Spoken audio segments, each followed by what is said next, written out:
All right, man. Peace. So Carmelo Anthony was recently added to the pretty much stacked roster, at least top-heavy stacked roster of the Oklahoma City Thunder. Skip and Shannon are going to appraise the 2017-2018 Oklahoma City Thunder's chances of overtaking the Golden State Warriors. Let's see what they have to say. Of course, I'm going to chime in. Carmelo Anthony is heading west. The Knicks traded Melo to Oklahoma City for Enes Kanter, Doug McDermott, and a second-round draft pick. Melo waived his no-trade clause to make the deal work and will now join Russell Westbrook and Paul George in OKC. George talked about Melo joining the team yesterday. Let's take a listen. This feels like a championship team. How would you know, Paul? You've never been on a championship team. Like I said, man, I'm in a good place. I know Russ is in a good place. Melo is motivated more than ever. I think he was like, what, top 65 or something like that. 64, yeah. That shows you that these players, they pay very close attention to these sports media outlets and how they're depicted. As I've stated, these guys on television, these sports roundtable talk shows and these opinion-based debate talk shows on ESPN, Fox Sports 1, etc. They play a very major role in how these players are viewed by fans and also how they're viewed by the front office. It affects how much money they can make. So it makes a big deal, those type of rating systems and overall depictions. I know he's motivated more than ever. You put us three together at all, have something to prove still. We're going to be a special team. We have a young group, a lot of talent here, unbelievable coach. As you see, a front office that's willing to do whatever it takes to improve the team. It just has all the makeups to be in a great organization and a chance to put championships together. Shannon, how good can OKC be with Carmelo? They can be real good, but he sure took a lot of shots at Indiana, didn't he, Skip? I mean, he just kept throwing that shade in it. Oh, you see what they can do in a small market team. You can see what the front office will do when they try to reject. Ooh, I like, good. I mean, what you trying to say? What you got to take? Yeah, well, Paul George, he's doing a lot of lip smacking and mouth running. But really all he's doing is putting pressure on himself. We're talking about a guy who's never made a game-winning shot in his life. Never in life, all right? In the NBA, I should say. So, he's talking a lot about what Indiana did and didn't do. But it was his job to raise the level of his team in the playoffs. And most times he was unable to do so. He was unable to get the job done. So really what he's saying is that he's happy to be on a team where he could play the second banana because he's not the best player on a championship level team. Take shots at Indiana because you're not going to get many shots next year in Oklahoma City. I agree. Well, he will, but there's not going to be as many shots to go around because they're basically going to play your turn, my turn. Oh, you're pushing. Yeah, thank you. Skip, on paper, I believe they're the third best team. I would have put them second for the very reason that you just said. They're three-ball dominant players, the players that need. Now, Paul George can play a little better off the ball than the other two can. I don't know about that. I think that Melo has shown in the Olympics that he does a great job of playing off the ball. So we're going to see what Melo's mindset is and what their overall team mindset is. I think that the effectiveness of their team on offense is going to be thoroughly determined by Russell Westbrook and his decision-making. This is going to be a referendum on Russell Westbrook and his basketball IQ. Bottom line. And so we going to see how this dynamic works. But Skip, I'm thinking about trying out for the East. I can make a team in the East right now. Skip, I've never seen anything like this in my life. You've been around, you've covered the sports for 40 years. You've never seen a conference. Not the 80s East with the Sixers and the Bucks and the Pistons and the Celtics. Nothing was like this, Skip. Nothing. I think that the 80s East with the Celtics and the Sixers, those two teams, I don't think that any of the teams today are as good as those two teams were. I mean, maybe Golden State. Golden State is probably as good as those two teams were, even at their best. But I don't think that there's any team other than Golden State that was as good as both the 80s Celtics, early 80s Celtics, and the early 80s Sixers. The other teams are very good. San Antonio still has to show and prove how good they can be in the playoffs. They've proven to be a team that mops up on easy teams in the regular season, builds up a gaudy record, 57, anywhere from 57 to 63 wins in the regular season, and then goes out in the second round.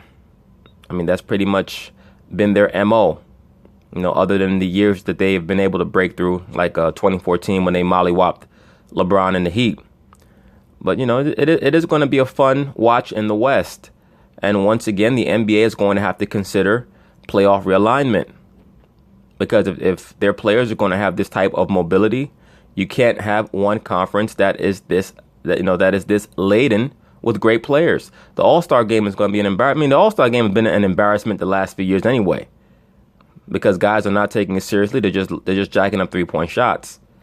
But this All-Star game and the Eastern Conference playoffs are going to be a joke. I mean, basically in the East, people are just going to be waiting for the Celtics and the Cavaliers to square off. Just think about this, Skip. They say Carmelo Anthony is the 63rd, 64th best player in the NBA. We know he's better than that. But he's your third option. That's a damn good third option to have. That's what he should be on a championship level team. Once again, the question is, how much better can Russell Westbrook make his teammates? That's the real question on that team. Also, can Andre Robertson, can they hide him in big spots? Can they hide him? Because obviously they couldn't hide him last year because they didn't have enough tools to hide him. And even when Durant was there, they had a hard time hiding Robertson, whatever his name is, however you pronounce his last name. It's going to be interesting to see with Paul George and Carmelo. Can they hide Robertson? I agree. The question is, the reason why when Kevin Durant went to Golden State, because all those guys can play without the ball. Yep. They're not ball dominant. So the ball moves, Kevin Durant fit right in. Now, Russ is going to go from handling the ball, he was 80, 90% of the time. We shattered the record for usage rate. Yeah, he going to have to pass. He going to have to pass. Way beyond Kobe. Yeah, and that's it. Isn't that interesting? I had totally forgot about that when I mentioned how Russell Westbrook's basketball IQ is equivalent to Kobe's. Well, in those mid-2000s years when he was jacking up a bunch of shots.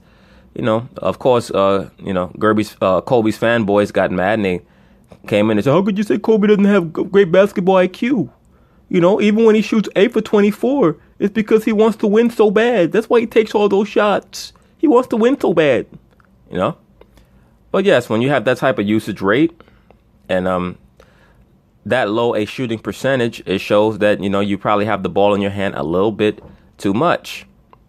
But like I said, this will be a referendum on Russell. It'll also be a referendum on Billy Donovan. So we're going to find out if what Kevin Durant said about Billy Donovan has any legitimacy. And also, once again, Robertson. Are they going to be able to keep Robertson off of the free throw line in big spots? We'll see. That's saying something. Mm-hmm. Anytime you got the ball more than Kobe, yep, that's saying something. It is. Skip, they got a chance to be special. But I don't think are they better? Are they better than Golden State now? Nah. Because Golden State pieces fit together better than this. Yep. I'm going to say San Antonio for the simple fact of Pop. But it's hard pressed for me to say that the Rockets are better than they are. Yeah, San Antonio I would take over Oklahoma City, at least coming into the season for now, because of Popovich and their continuity. But we'll see. OKC has had their number overall, at least in the Westbrook Durant era. They've had their number. When OKC has been healthy, they've beaten the Spurs. So we'll see if they're able to bring that same energy against the Spurs this year. It's going to be much harder for the Spurs to go against OKC because who is Kawhi going to guard? Who is he going to guard? Is he going to guard whoever's hot? They're going to have 3 guys to go at San Antonio. So, everybody on San Antonio is going to have to really step their game up when they play against Oklahoma City. The Timberwolves are better than they are. The Lakers, Portland, you might have to be 50 and 32. You might. 52 and 30 just to get the 8th seed. Nah, you're not going to. 45 wins to get you in the playoffs. It's not going to take 50 wins to get in there. We still have to see how much better Minnesota is going to be Thibodeau has not brought what people have all acted like he was going to bring. I've always thought that Thibodeau was overrated. He gets way too much credit for, 1 or 2 years in Chicago. That 1 year where they won 60 games or something like that, 61 games. He runs his players into the ground. He's never won a championship. He hasn't proven that he can raise his guys mentally in regards to basketball acumen. So he's overrated as a coach until further notice, in my view. But we're definitely going to see. It's going to be a referendum on a lot of teams in the NBA this year. Will Portland grow as a team? Yes. They have their big man back healthy for the entire season. They have that backcourt. They're probably going to win in the high 40s. You're going to have New Orleans coming back with Anthony Davis and hopefully a healthy, both in body and mind, Drew Holiday. The Lakers should be a little bit better with Ball and a lot of their other young guys with another year under their belt with Luke Walton. We'll see. The days in the West of going 42-40, or 40-42 and getting 8 seed, those days are over, Skip. What was a little credit there? He does. He backs into it, but look at Joy Taylor. This is what I talk about with a lot of these females on these shows, these moderators. They got this chick dressed like she's going to visit a Japanese businessman in a 5-star hotel. This brother like a damn call girl, but somebody's supposed to take them seriously on sports talk shows. This bitch got on a black lace dress, looking like Elvira. do it, but I'm thinking about me and Brian thinking about going down there on the Riverwalk next year. I got it. Yeah, walking hand in hand. It's going to be our 20th year anniversary coming up. Got it. I got it. So, big picture. You like the move? The first thought I had on Saturday when I saw this bombshell dropped, and I tweeted immediately that Carmelo Anthony and Paul George are going to have to develop new facets of their games, and that is standing and watching without pouting, because it's hard to do, man. Yeah. This guy, he dominates the ball the way nobody's ever dominated the ball. And again, I predicted last year he was going to average a triple-double, and I didn't even think that was a bold prediction. I just thought he would, because he is relentless going after the ball. Yeah, he's a damn freak of nature. The man, like I said, he is he's a once in a generation level athlete.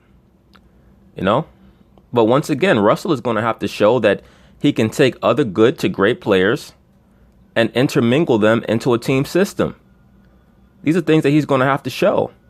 This is part of the wrinkles and the nuances that separate very good players from great players, great athletes from great players. Russell Westbrook is a once in a generation type athlete, but he has to show that he's a once in a generation type basketball player.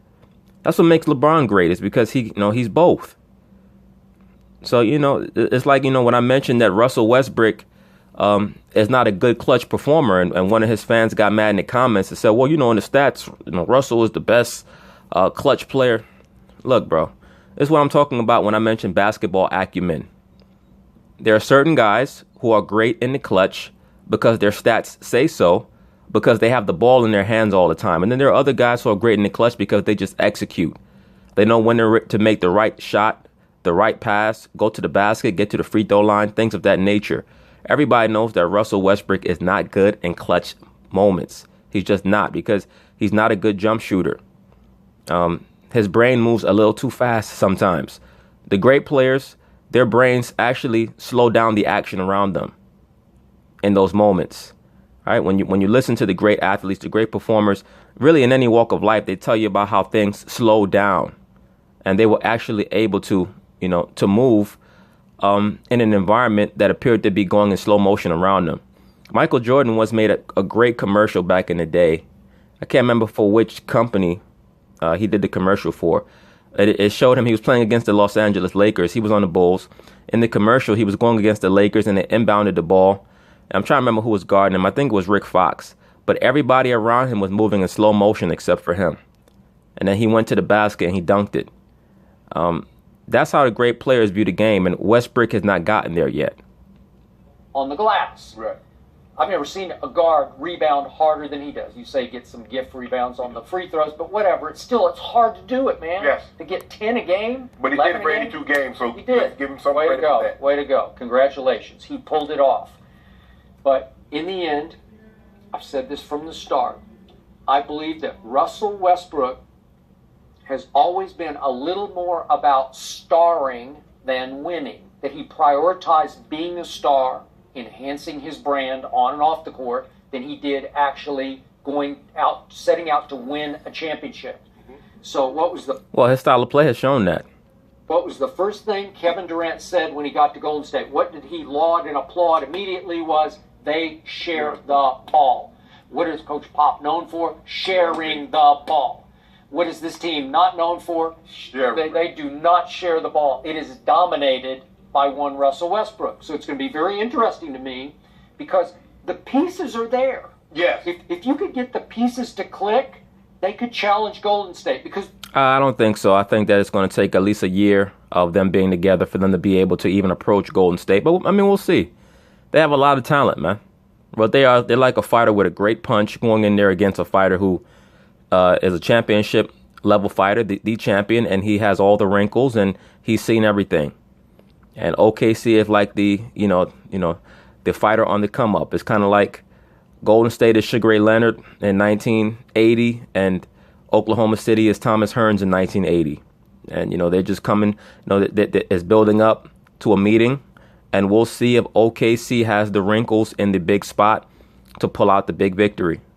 Because there are other pieces. If Steven Adams could go back to being the guy he was 2 years ago, I don't know what happened before to him. He got that big contract. Yeah, I don't know what happened. Maybe it was... Last year, they were playing Westbrook ball. They wasn't playing basketball. They played Westbrook ball. So he'd had to disappear. He couldn't get any rebounds. All he was doing was clearing out for Westbrook. It was the big contract. Maybe he got a little softer. I don't know. Maybe it was just Russell dominating the ball. Bingo. But Skip, if you think about it, those players are so much alike. They're ball dominant. Okay, but agreed. They all just dominate the ball too much. Dribble. That's why we're going to see if they can adapt. Right? You adapt or you die.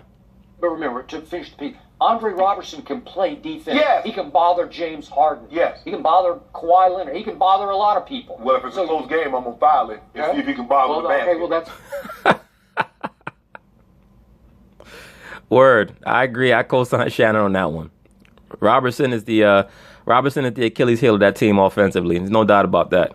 Well, that's a whole nother issue. But now you've got this whole dynamic where how did Russell average 10-plus assists?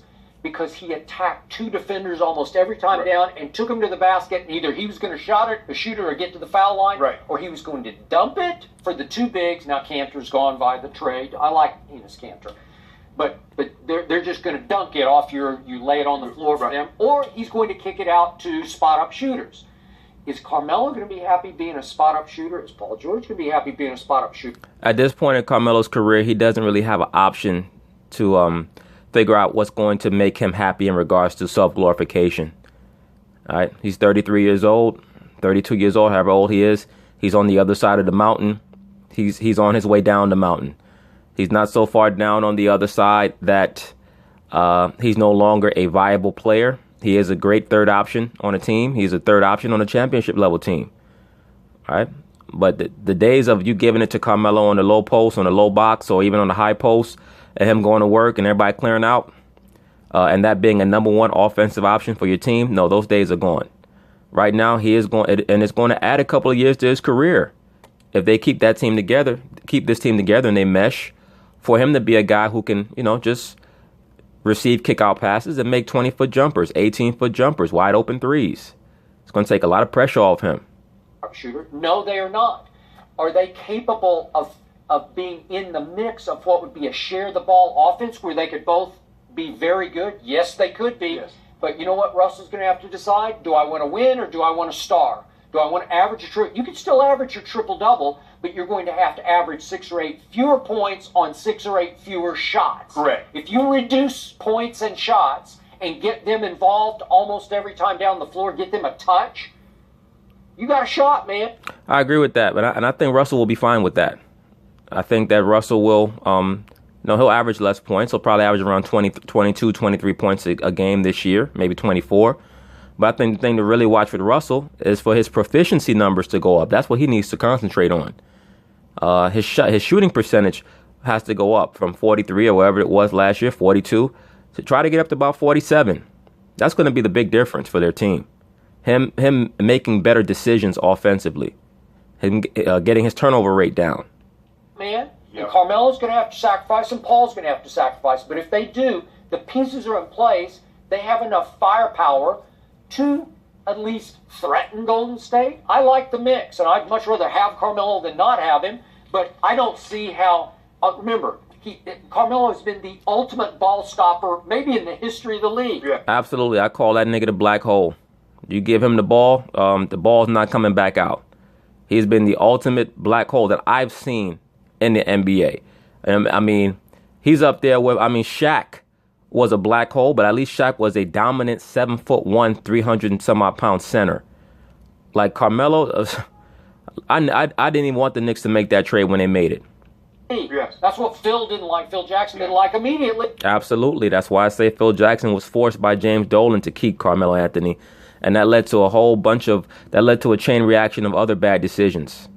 All right. This is why the Knicks are all fucked up. They make these bad acquisitions and then they make bad decisions on top of it. I mean, to be honest with you, those of us who've watched the Knicks for the last 25 plus years, they still haven't gotten over signing Allen Houston, Chris Childs, and Larry Johnson to those big deals, man. That affected every move that they made since then. Immediately is that the ball went in the black hole. You know, it's lost. It went right down. You know, you flushed it. Never to be seen again. Never to be seen again.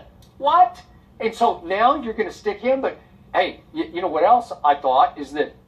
Remember, I grew up in Oklahoma City, and if you told me, I don't know, 15 years ago there's going to be an NBA team in Oklahoma City, I would have laughed at you. And now, if you told me that Sam Presti was going to acquire Kevin Durant, Russell Westbrook, James Harden, and now Carmelo Anthony and Paul George, I would have double laughed at you. I would have laughed you out of the room. This is why I say Sam Presti, he must have very good equity with a lot of these other GMs. Because he makes deals, he's able to acquire players that it's almost beyond him having a great feel for for the basketball salary cap and what his team needs. Like these other GMs must really like him, or he must have something on them, or the man's practicing witchcraft. If I'm Russell Westbrook, I'm unbuttoning my jacket. I'm like, oh, all of a sudden you got this money. Now we could have had James Harden for $15 million, but you want to give Carmelo Anthony $25 million. I never got it. And you want to give Paul George $18 million, and it's going to cost you probably another $30 to $35 million to keep him. But you couldn't keep James Harden. Yep. I'm mad at you, but I'm going to sign this Supermax contract anyway. No, I got you. Yeah, well, Shannon makes valid points, but it was time for James to go. James had to go spread his wings somewhere else. I mean, it is what it is. Okay, so now let's see what Stephen A. and Max Kellerman have to say about the Oklahoma City Thunder and their chances in the 2017-2018 NBA season to win the championship or to challenge the Golden State Warriors. Antonietta, thank you. Great stuff. Of the 8 former All-Stars that switched teams this offseason, 7 of them went east to west, including Melo, after being traded to OKC. Max, this legitimized the Thunder as the #1 threat to those Warriors. In the West. Not overall, because Cleveland still has LeBron James, Isaiah Thomas. They're expecting back halfway through the season, which means he'll be ready for the playoffs. He'll have enough burn before the playoffs to be ready, be in basketball shape. And if you have arrested Isaiah Thomas in the playoffs, and he's even most of what he normally is, that's a star player on offense, at least, who can approximate just about everything Kyrie can on offense. Kevin Love, still.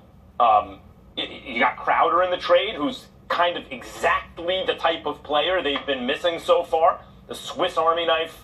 Do everything, be able to switch on defense, shoot the three, sort of answer to Draymond Green in his way. We'll see about that. Max is making some compelling points. Let me say this. One team that has had the Golden State Warriors number the last couple of seasons, even though they've averaged 70 wins in the regular season, Boston has had their number in a big way. All right, Boston beat them in Golden State, I believe, the last 2 seasons. And, of course, they have acquired Jay Crowder and Isaiah Thomas from the Boston Celtics and added them to the Cleveland Cavaliers. We're going to see. I think that Cleveland, they're going to be an overall better team. Are they going to be as potent against Golden State? We'll see. Kyrie was an unbelievable weapon against Golden State the last 2 years, and I'm sure that Golden State was not sorry to see him leave. I mean, no matter what Isaiah Thomas brings to the equation, he is not Kyrie Irving. They got a lot of stuff. Tristan Thompson still. The Cavs are still loaded and the best player in the universe by a lot. By the way, I like Kevin Durant and Kawhi Leonard a lot. LeBron's in his own class. So the answer is it's still the Cavs. I love the Thunder. Not when they have Roberson at the 2. Here, I don't think Stephen A., which may be the plan. I like the idea of Paul George at the 2. And if Paul George you can't have Paul George at the 2. Paul George is a 3-man. You don't want to wear him out having the guard 2s. Okay? Paul George is a 3. They even moved him for a second to 4 in Indiana, but he's definitely not a 2. That's going to be too much pressure on him having to guard certain players.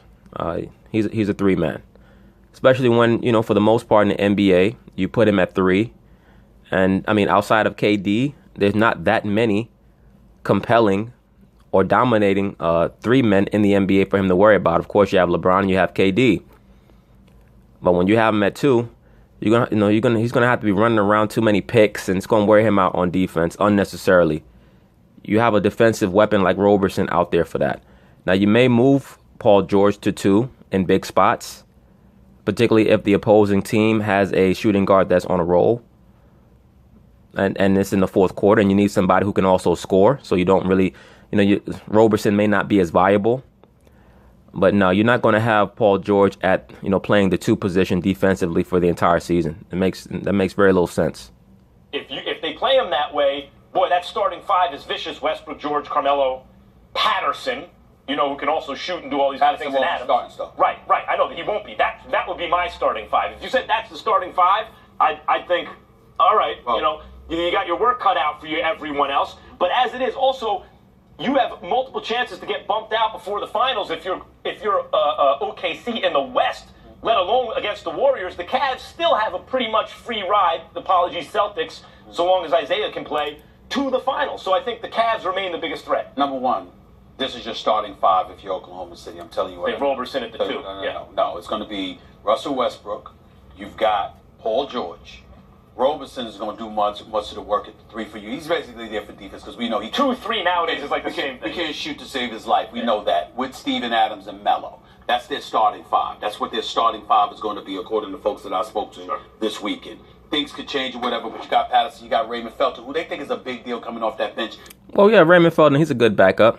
You can give Raymond a good 10, 12 minutes. Just to spell for you and keep things steady from the point guard position, which is something they didn't have to rely upon last year in their estimation. And I mentioned this earlier. Golden State is going to miss Ian Clark. Ian Clark was a very good backup for them. I think that they're going to feel that at certain points in the season that Ian Clark is not there. No matter which way you slice it, they're happy with that right now. I'm going to sit up there and say to you, I understand why you have Cleveland as the number 1 threat to Golden State. For me, I do not, only because I need to see Isaiah Thomas healthy first. Hips are no joke. And I got to see you. I mean, again, I respect that. I'm saying it's not enough for him to come back. He will be back. My question is, how much of you is going to return based on what we saw last year? And beyond that, Isaiah Thomas is, he's only 5'9" as it is. So he needs to be discernibly quicker than everybody, than everyone that he goes against. If he has a hip injury like Stephen A. states, then that is a major concern, because as anyone who's followed sports or just life in general knows, a hip injury is extremely debilitating. In regular life, much less professional sports. It ended Bo Jackson's career. Until I see that, I'm going with Oklahoma City as the number 1 threat to the Golden State Warriors for a couple of reasons. Number 1, you got the best backcourt in basketball as far as I'm concerned in Russell Westbrook and Paul George. Them brothers are legit. No, Stephen A. No. The best backcourt in the NBA still right now is Steph Curry and Klay Thompson. Okay? And no. I mean, I don't even know if Russell and Paul George would be definitively better than Chris Paul and James Harden. I don't know. I mean, that to me would be a debate. That would be debatable, because I'm not sure that Paul George is a legitimate two. That would be the main reason why. Both on both ends of the floor. You got teams who can do it. Like when you talk offensively, Chris Paul, James Harden, I mean, come on now. But defensively, what Russell Westbrook and Paul George can bring to you?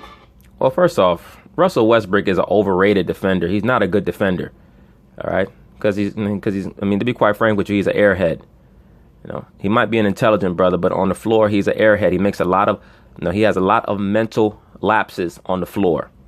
And that's not good defensively. That's why he tends to get, I mean, guys give it to him on the floor defensively. But the media doesn't give him a hard time because he's such a phenomenal athlete.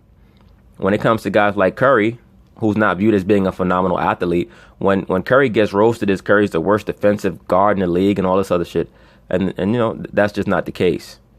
I would actually say that Curry and Russell are about equal defensively. That's huge. That's number one. Number two, this is the moment that I've been waiting for. In fairness, full disclosure, Carmelo and I go back more than a decade, man. I love this brother. I've known him for over 14 years, okay? I'm very, very fond of him. I think he's one of the big-time offensive players of this generation. He has never been in an NBA Finals. He is not the guy, Max, that can take you there. But if he's there, over the top. if he's there, you understand, and you got other pieces, and you go like this. All right, dudes, palms getting sweaty, backside's getting a little bit tight. I don't know how everybody else is doing it. Melo's like, give me the ball. Then you talk about, now just remind you, you got other four guys around him, Robinson, Adams, George, and Westbrook. You ain't asking him to play with so much defense. What you're asking Melo to do is, here's the ball. Oh, Lord. I agree with that. And this is what I stated about Melo when they got him. I said, one of the things that I could see that could be an issue for Golden State when they play OKC is now you have to put Draymond Green on Melo, which takes Draymond out of the paint and it stops him from being as effective a help defender as he normally is.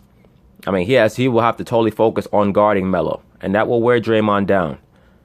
It's going to be a very interesting season coming up in the NBA. Lord have mercy, I can't wait to see him in that position. That's number two. And last but not least, and this is the biggest reason that I have Oklahoma City, all right, as the number one threat. Love me some CP3, even though I think that he messed up by not taking the $200 million from LA and then getting the hell up out of there, get the money first and then leave. I think that was a mistake. Okay, and I love me some James Harden. That brother's all world. All right, and San Antonio is never to be underestimated, no question. But here's the number one reason, Max. Because of Melo, because of Paul George, and because of that offensive personnel, if you go up against the Golden State Warriors, and now they have an offensive arsenal, OKC.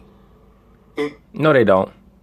They don't have an offensive arsenal to match Golden State, brother. Come on, man, knock it off. What they have are a bunch of shot jackers who you really have no idea how they're going to fit together.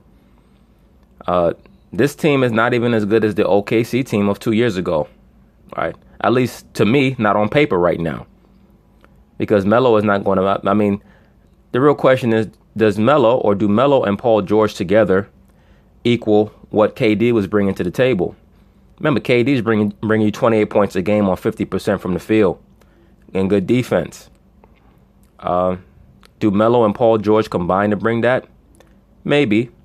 But you're not going against the Golden State Warriors of 2016 that didn't have KD. You're going against a Golden State Warriors team with KD. It comes down to Westbrook. Who wants Golden State more than Westbrook? Yeah. Who is this person? These guys love to mythologize Westbrook. Like the only thing, I mean, at least, they put LeBron up, like I stated. LeBron is up there in their holy trinity of athletes. But at least LeBron has a resume where you can kind of say, okay, well, I can see why they venerate him to a certain degree. Like the media wants so bad for Westbrook to be this super dominant player over everybody else in the NBA because they've created this narrative for him that he's a throwback player. Well, let me tell you this. Back in the 80s and 90s, you didn't have point guards averaging 30 points a game on 42% from the field. They wouldn't have allowed that. So, no, he's not a throwback player in that way. Now, is he a throwback in regards to his fucking attitude? You could say that. I'll give you that. Westbrook does have a very, very strong mind. As I've stated, I don't really see him as a leader, but he does have a strong mind and a very strong personality.